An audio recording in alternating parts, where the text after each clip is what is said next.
a Hora de Estudio Bíblico con nuestro maestro el Dr. Lehman Strauss. Este estudio es el resultado del tiempo personal con el Señor, el ministerio pastoral y la experiencia en conferencias bíblicas del Dr. Lehman Strauss. Él nos instruye y alienta con la enseñanza de la palabra de Dios. Ahora, el Dr. Strauss. Muy bien, muchas gracias. Con su Biblia abierta allí, por favor, en Génesis capítulo 33. Quiero comentarles que este es nuestro programa número 100, considerando el libro de Génesis, y estamos allí en el capítulo 33.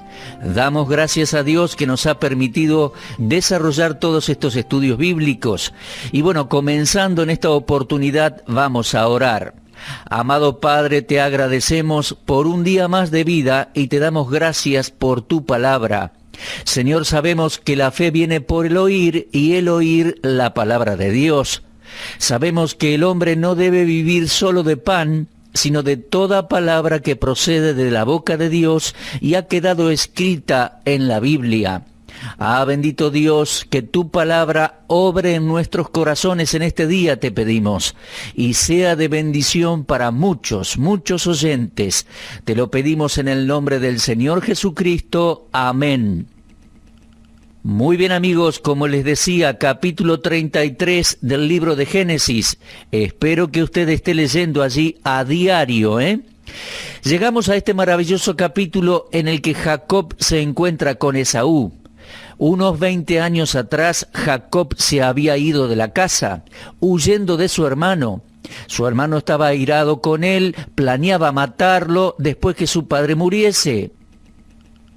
Ahora habían pasado 20 años.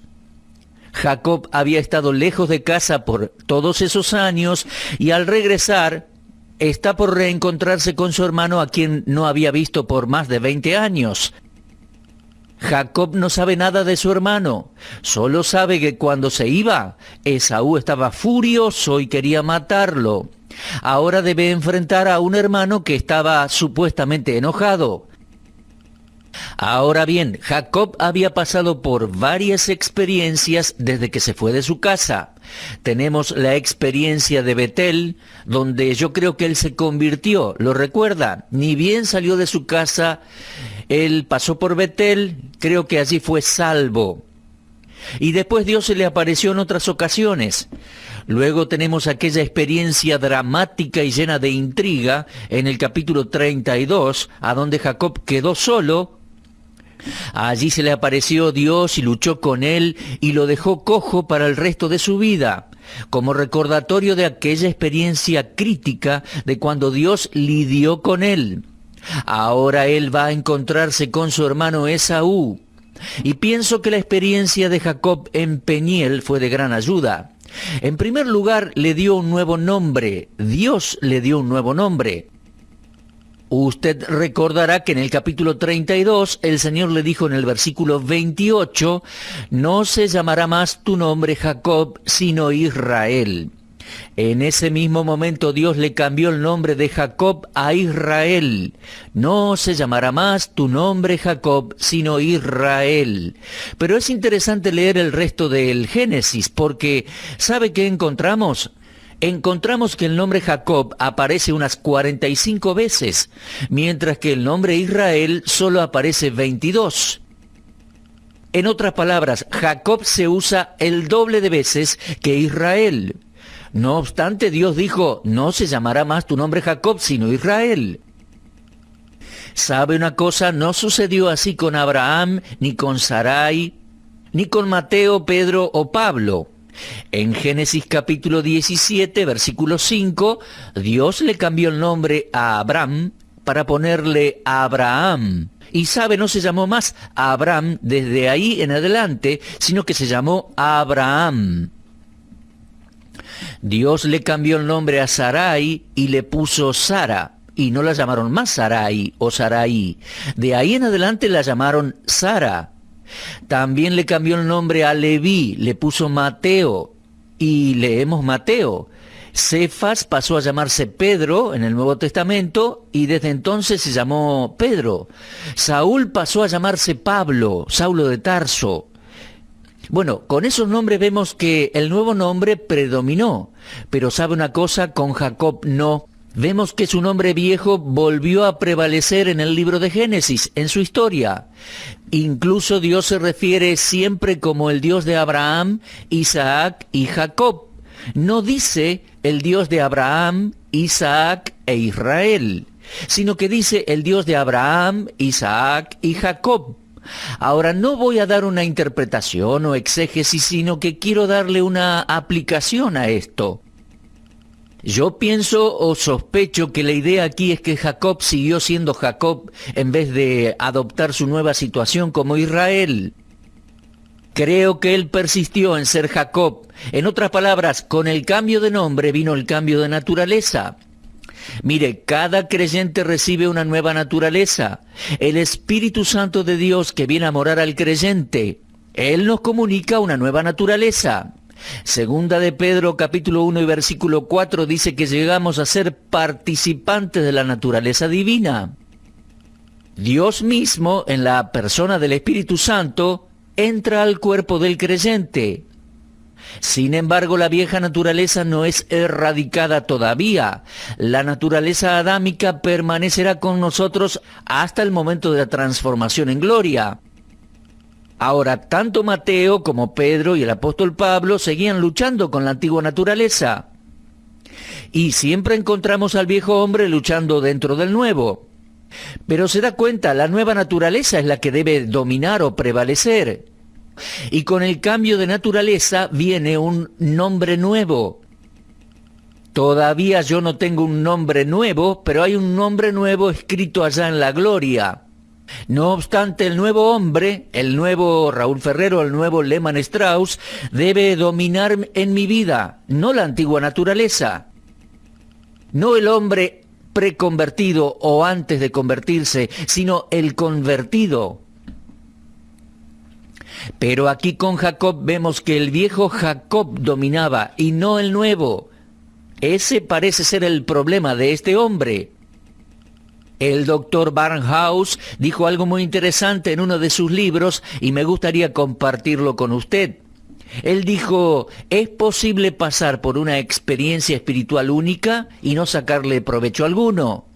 Y es verdad, mi amigo, a través de la Escritura, Dios se hace conocer como el Dios de Abraham, Isaac y Jacob.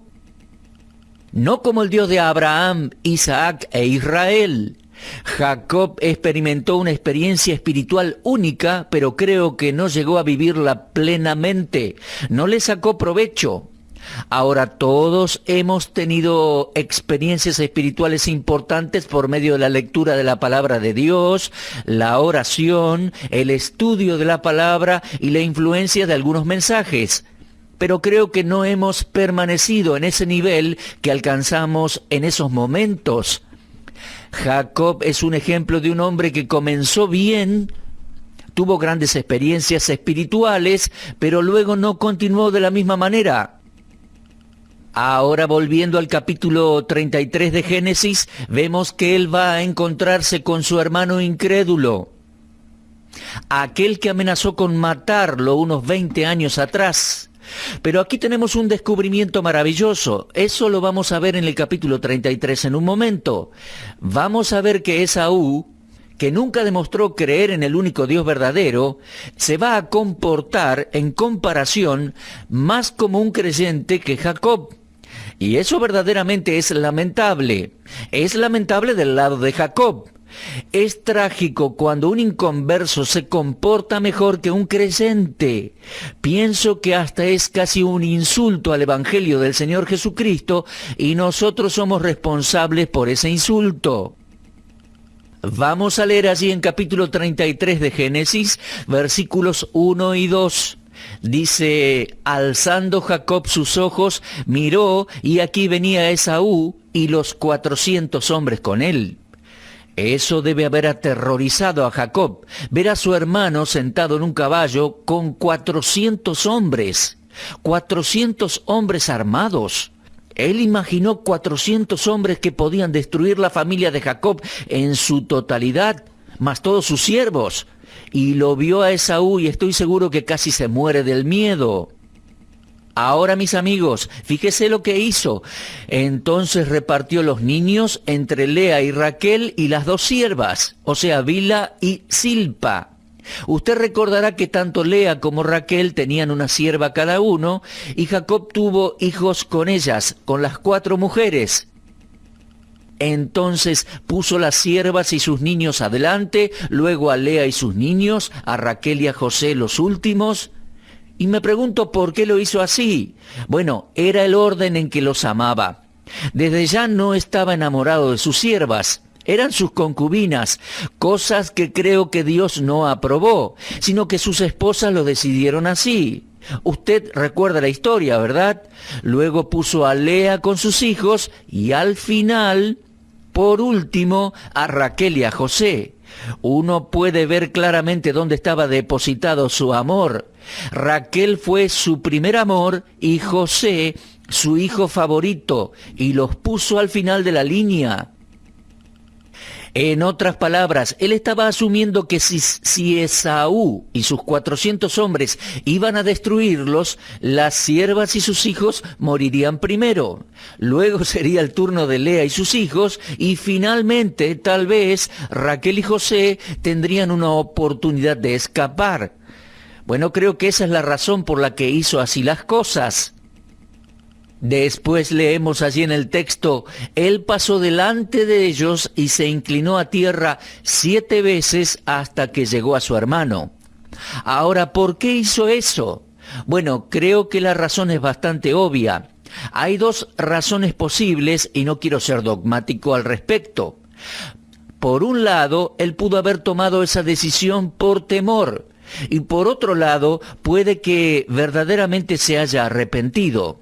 Él estaba mirando hacia atrás, más de 20 años atrás, y recuerda aquel momento en que engañó a su hermano, cuando le mintió a su papá, cuando simuló ser Esaú para asegurarse de que tendría la primogenitura y la bendición. Yo creo que todo eso también estaba en su mente, pero yo pienso que debe haber sentido arrepentimiento por lo que hizo y por lo que dijo. Entonces, aquí estaba tratando de remediar, en alguna manera, sus acciones pasadas. Él había causado mucho mal. Ahora estaba tratando de superar ese mal con algunas cosas buenas. Él estuvo mal y ahora parecía arrepentirse. No sé si habrá sido por temor o si se trata verdaderamente de un arrepentimiento genuino por parte de Jacob, por haber engañado a su hermano. Tal vez un poco de las 2 cosas, ¿no le parece? Pero aquí dice, se inclinó a tierra 7 veces hasta que llegó a su hermano. Parece que dio algunos pasos y luego se postró ante su hermano, después se levantó, dio unos pasos más, se postró de nuevo ante su hermano, y leemos que hizo esto unas 7 veces. Ahora, mis amigos, el 7 en la Biblia es un número que representa la perfección, algo completo. Un hombre postrándose 7 veces demuestra estar en sujeción absoluta ante la persona a la cual se postra en realidad. Un hombre postrándose 7 veces demuestra estar en sujeción absoluta ante la persona a la cual se postra. En realidad, Esaú tendría que postrarse ante Jacob. Dios había dicho, antes que ellos nacieran, el mayor servirá al menor. Y Esaú era el mayor de los 2. Se tendría que haber postrado ante Jacob, pero Jacob es el que se postra aquí y lo hace 7 veces. Ahora, mis amigos, él se va a llevar la sorpresa de su vida. En vez de encontrarse con una reacción violenta de parte de su hermano Esaú, leemos en el versículo 4, Esaú corrió a su encuentro y le abrazó y se echó sobre su cuello y le besó y lloraron. Bueno, el Salmo 76, versículo 10 dice, ciertamente la ira del hombre te alabará. Y aquí por lo que veo, parece que la ira de Esaú estaba alabando a Dios. Me pregunto qué habrá llevado a Esaú a reaccionar de esta manera.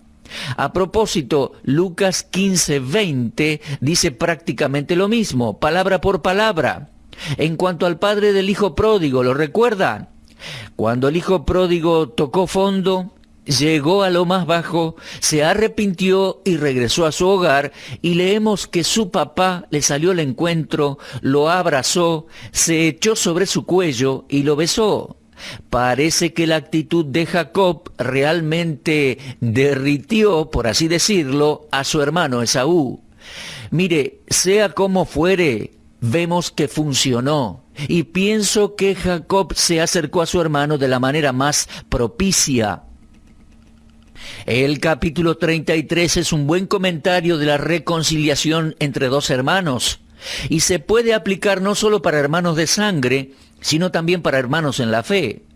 Si nosotros hemos ofendido a un hermano, jamás nos va a servir acercarnos con un espíritu de contención.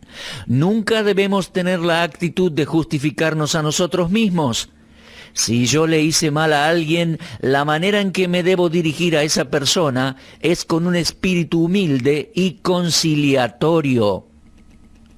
Creo que ese tipo de actitud es la que va a ayudar a reconciliarse con el ofendido. Ahora, Esaú era el ofendido. Jacob había sido el ofensor. Él fue quien había engañado. Jacob fue el que hizo trampa, el que mintió, ¿lo recuerda? No tenía por qué venir ante su hermano con una actitud que no fuera humilde y apacible. Y parece que esa actitud conmocionó a Esaú. Y por lo visto, Esaú es genuino y perdona a su hermano de una vez y para siempre. De hecho, después de esto, no leemos nada que nos indique que tuvieron algún otro conflicto. Ahora, sus descendientes no heredaron ese espíritu de perdón, ya que vemos que los edomitas, tiempo después, fueron enemigos constantes de los judíos de Israel. Pero lo que Esaú hizo fue algo que era típico del Medio Oriente. Ahora, nosotros en el occidente no reaccionamos así, pero para ellos era algo normal. La Biblia no hace demasiado énfasis en las emociones aquí, pero tampoco las ignora. Y hay veces en las que demostrar lo que uno siente es bueno, es saludable, es mejor que 1000 palabras. Un gesto, un apretón de manos, un abrazo, algunas lágrimas, el beso de un ser querido van más allá que las palabras. Bueno, aquí tenemos un cuadro de una reconciliación y Jacob no se la esperaba. Estoy seguro que no se esperaba esta reacción de parte de Esaú. Ahora bien, en el versículo 5 leemos, alzó sus ojos y vio a las mujeres y los niños y dijo, ¿quiénes son estos? Y él respondió, son los hijos que Dios ha dado a tu siervo. Él se sigue poniéndose un escalón más abajo, se sigue llamando a sí mismo su siervo, siervo de Esaú. Recuerde que Dios había dicho, el mayor servirá al menor. Bueno, luego vinieron las siervas, sus niños, y se inclinaron ante Esaú. Claro, estaban al frente del grupo, ¿lo recuerda? De ese gran grupo de gente. Luego vino Lea con sus niños, se inclinaron, y después llegó José y Raquel, y también se inclinaron. Y Esaú dijo, ¿qué te propones con todos estos grupos que he encontrado? Y Jacob le respondió, el hallar gracia en los ojos de mi señor. Bueno, tenga en cuenta aquí que la palabra Señor está en minúscula, ¿no? Jacob dice que todo esto es para hallar gracia ante los ojos de su Señor. Se coloca como su siervo, lo leímos recién, y ahora se refiere a Esaú como un amo, como un señor. Es una expresión de humildad. Repito, no sé si será por temor o si es genuina o ambas cosas. No estoy en posición de juzgarlo. Y saben, además me gusta la actitud de Esaú. Él se comporta más como un creyente que Jacob, se comporta como un caballero. Dijo Esaú: suficiente tengo yo, hermano mío, sea para ti lo que es tuyo. Yo no necesito todo esto que tú tienes. Tu familia es grande, van a necesitarlo. Y Jacob le respondió: no, yo te ruego, si he hallado ahora gracia en tus ojos, acepta mi presente, porque he visto tu rostro, como si hubiera visto el rostro de Dios, pues que con tanto favor me has recibido. Jacob, en otras palabras, sigue diciendo: no sabes cómo me siento por la manera en que me has recibido. Tú has sido muy generoso. De hecho, me has mostrado tanta gracia como Dios. Y luego le dice: acepta, te ruego, mi presente que te he traído, porque Dios me ha hecho merced, y todo lo que hay aquí es mío. E insistió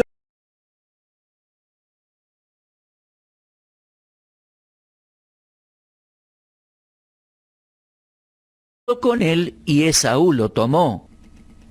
Ahora, mis amigos, en aquel entonces no aceptar un regalo que se ofrecía con un corazón generoso era como un insulto. Así que Esaú aceptó el regalo.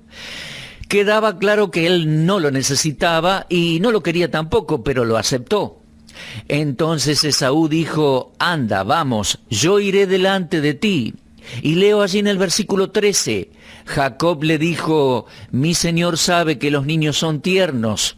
Tú sabes que los niños son jóvenes y débiles. Además dice: tengo ovejas y vacas paridas, y si las fatigan, en un día morirán todas las ovejas. Pase ahora mi señor delante de su siervo, y yo me iré poco a poco al paso del ganado que va delante de mí, y al paso de los niños. Jacob estaba diciendo: Esaú, mejor ve adelante, yo luego te alcanzo. Y luego leemos: hasta que llegue a mi señor a Seir. Bueno, mis amigos, me parece que hay un poco de una mentira allí. No creo que Jacob jamás haya pensado en ir hasta Seir. Es más, nunca fue a Seir. El versículo 17 dice: y Jacob fue a Sucot y edificó allí casa para sí. Observe con atención: si se fue a Sucot y edificó una casa, es porque no tenía muchas intenciones de encontrarse con Esaú en Seir. Y saben, eso me dice algo que aún me incomoda un poco. Me dice que este hombre necesitaba todavía trabajar en su corazón y en su vida. Él no estaba jugando de manera justa. No estaba haciendo las cosas bien. Había mentido. ¿Se da cuenta? El antiguo Jacob estaba todavía presente. ¿Puede entender por qué se lo sigue llamando Jacob en vez de Israel? ¿Se da cuenta por qué el nombre Jacob es el que domina en esta historia? En vez de Israel, domina Jacob en el resto del libro de Génesis. Les dije que encontramos más veces el nombre de Jacob que el nombre de Israel. El antiguo Jacob domina. Parece ser un hombre que jamás logró una victoria total. Leemos: Jacob fue a Sucot, edificó allí casa para sí e hizo cabañas para su ganado.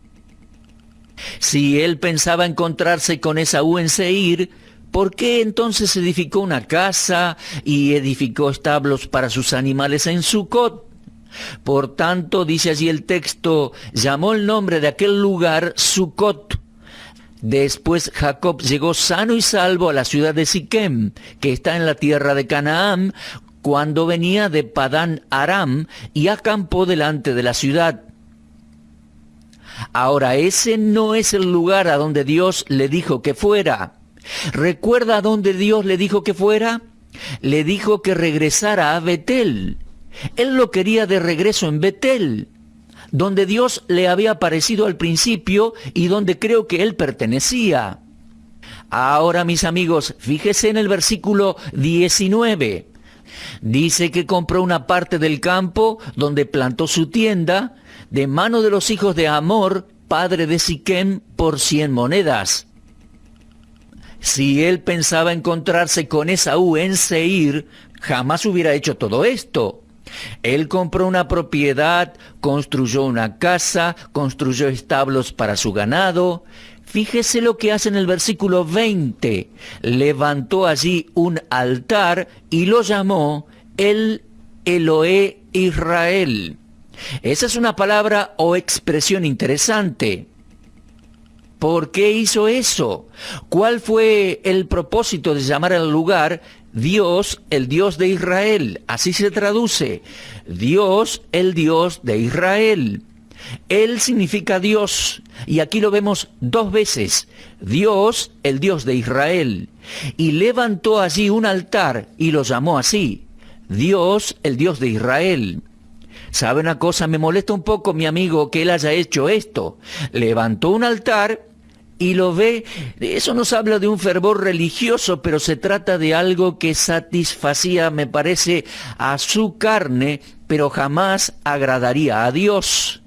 Levantó el altar, hizo todo lo que una persona religiosa hace, tal como sucedía en aquellos días y también en la actualidad. En la actualidad vemos gente que va a la iglesia, lleva su Biblia, ofrenda, canta sus canciones e himnos, pero muchos están fuera de la voluntad de Dios. Mis amigos oyentes, Jacob aquí no estaba obedeciendo a Dios, no estaba en la voluntad de Dios. Él debería haber estado en Betel, donde Dios le había dicho que regresara. Ahora, eventualmente él va a ir a Betel, pero en este momento no se encuentra allí. Volviendo a la idea de recién, pienso que hay muchísimas personas como Jacob en la actualidad, personas que tienen apariencia de piedad, pero niegan el poder de esta. Y la Biblia nos dice que nos apartemos de personas así. Jacob no estaba a donde el Señor lo quería. Y hace un gesto religioso, como si pudiera agradar a Dios a causa de su pecado, de su mentira a su hermano. Ahora, recuerde que él es un creyente, tuvo una experiencia con Dios, tendría que estar del lado de la victoria y del lado de la obediencia, pero estaba jugando una vez más a la religión, tal cual muchas personas lo hacen en la actualidad. Levantan su propio altar, su propia forma religiosa, pero están fuera de la voluntad de Dios expresada en su palabra. Y sabe una cosa, más adelante en la Biblia, Dios le dijo a Saúl, por medio de Samuel, el obedecer es mejor que los sacrificios. Jacob era un hombre extraño, ¿verdad? Pero aún así, estaba y está y estará en el linaje real, el linaje del cual nacería el Mesías, el Señor Jesucristo. Bueno, mi amigo, cerrando este programa, quiero preguntarle, reflexione, ¿a dónde se encuentra usted? ¿Es usted creyente? ¿Qué espíritu domina su vida? ¿La antigua naturaleza? ¿Su viejo hombre? ¿O domina su nueva naturaleza? ¿Usted obedece al Espíritu Santo de Dios que mora en usted? ¿Usted obedece la palabra escrita de Dios? Mi amigo, Dios quiere que aprendamos estas lecciones del capítulo 33 del Génesis. Mi querido oyente, obedezca a Dios cuando Él nos habla claramente por su palabra escrita. Y obedezca plenamente, no a medias. Obedezca hoy. No lo deje pendiente, resuélvalo ahora. Obedezca la palabra de Dios escrita. Jacob oyó la palabra, nosotros la leemos. Jacob no obedeció plenamente, obedezcamos nosotros. Recuerde, el obedecer es mejor que los sacrificios religiosos.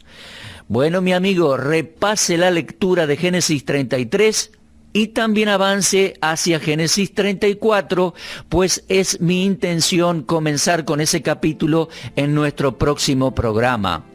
Gracias por acompañarnos. Será hasta entonces, si Dios quiere. Dios les bendiga y edifique grandemente.